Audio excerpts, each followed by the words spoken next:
स्वागतम सुस्वागतम। स्वागत है मित्रों आप सभी का हमारे YouTube चैनल हिंदी साहित्य में। स्वागत करता और आपके मंच संचालन करता है टी निरंजन। मजहब नहीं सिखाता आपस में बैर रखना। निबंध का शीर्षक महाकवि अल्लामा इकबाल की कविता से लिया गया है। वे उर्दू के एक प्रसिद्ध शायर भी थे।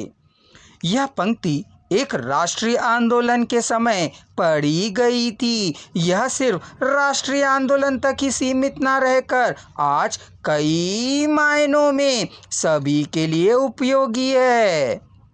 इस कविता शायरी के एक एक शब्द समस्त देशवासियों के रग रग में देशभक्ति का संचार करते हैं, साथ ही एक अनोखी ऊर्जा प्रदान करते हैं जिसकी मदद से देशवासी सांप्रदायिकता की भावना से ऊपर उठकर स्वतंत्रता संग्राम में कूद पड़ते हैं।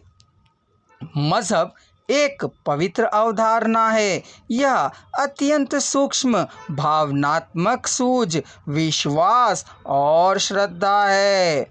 मूलतः अध्यात्म के क्षेत्र में ईश्वर, पैगंबर आदि के प्रति मन की श्रद्धा या विश्वास पर आधारित धारणात्मक प्रक्रिया ही मजहब है।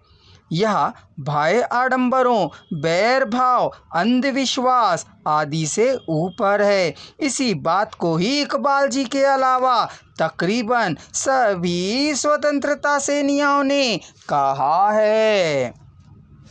इस सूक्ति के माध्यम से हमें संदेश मिलता है कि धर्म परस्पर बैर रखने को प्रोत्साहित नहीं करता, अपितु परस्पर मेल मिलाप और भाईचारे का संदेश देता है। कोई भी मजहब हो, हमें वह यही सिखाता है कि लड़ाई झगड़े से दूर रहकर आत्म संस्कार के द्वारा प्राणियों का हित साधना करना।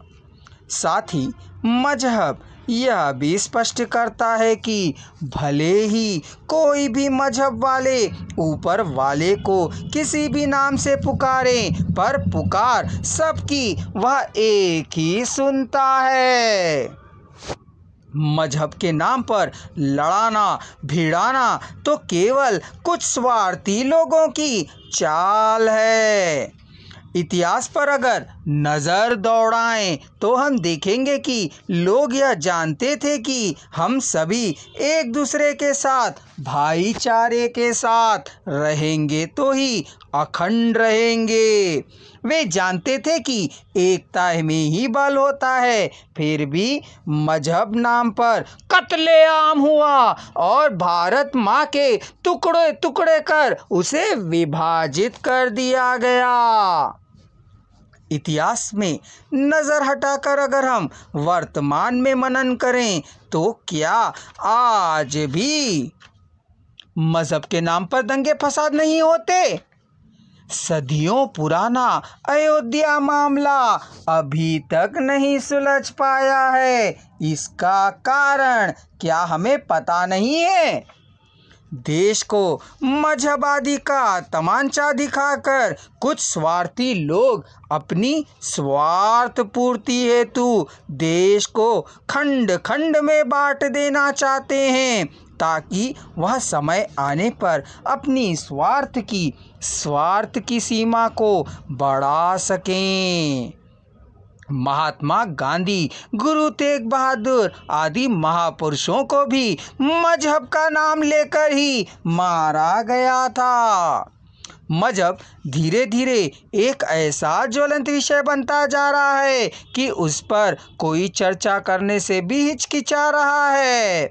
सलमान रुश्दी, तस्लीमा नसरीन जैसे लेखक इस बात के प्रमाण हैं। पूरी पंक्ति इस प्रकार है।